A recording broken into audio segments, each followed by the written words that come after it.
Nearly 4 years ago, Germany learned a painful lesson. Your industry cannot depend on the energy of a geopolitical rival. The Russian gas crisis after the invasion of Ukraine forced the Germans to make more than one sacrifice while the country's energy model was being transformed. Now, at the gates of 2026, the Friedrich Merz government faces a disturbing déjà vu. Before continuing, do not forget to subscribe to our channel and give like to this video.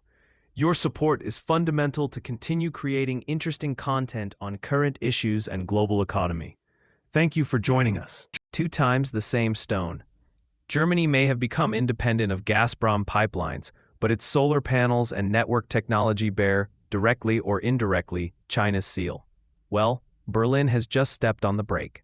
The collapse of a seemingly harmless financial operation last week has uncovered that Germany is looking at every watt entering its system with a magnifying glass to avoid repeating the historical error of Russian gas. The trigger for this new review was the Italian company Snam S.p.A., which intended to acquire a minority stake in Open Grid Europe, OGE, one of the largest gas network operators in Germany. On paper, it was an investment among European partners. However, the German Ministry of Economy saw Beijing's shadow in this operation. The problem was not Snam itself, but its shareholders. State Grid Corporation of China owns 35% of Casa Depositi and Prestiti, which in turn owns a third of Snam. For the Merz government, that was enough risk. Faced with Berlin's refusal to accept the proposed solutions, Snam withdrew its offer last week. This movement sends a clear message. Berlin does not want companies with Chinese state participation to have access to the country's energy arteries, even indirectly. This marks a change of doctrine regarding the era of Olaf Scholz, who allowed the entry of the Chinese shipping company COSCO into the port of Hamburg. The question is whether this decision is too late.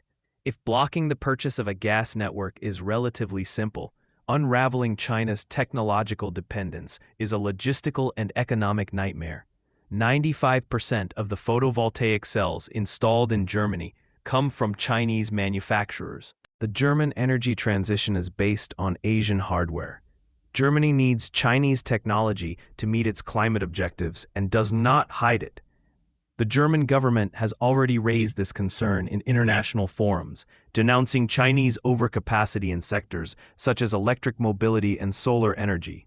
Is it possible to decouple? In 2018, the German government had to intervene to get the state bank KfW to buy a stake in the 50 Hz network operator, preventing it from falling into the hands of the Chinese state grid. 7 years later, the strategy of parking individual acquisitions seems insufficient in the face of a structural dependence.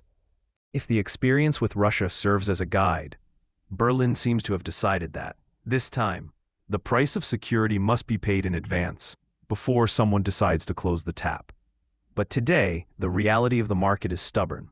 Replacing Chinese hardware almost invariably means paying more and more to deploy renewables.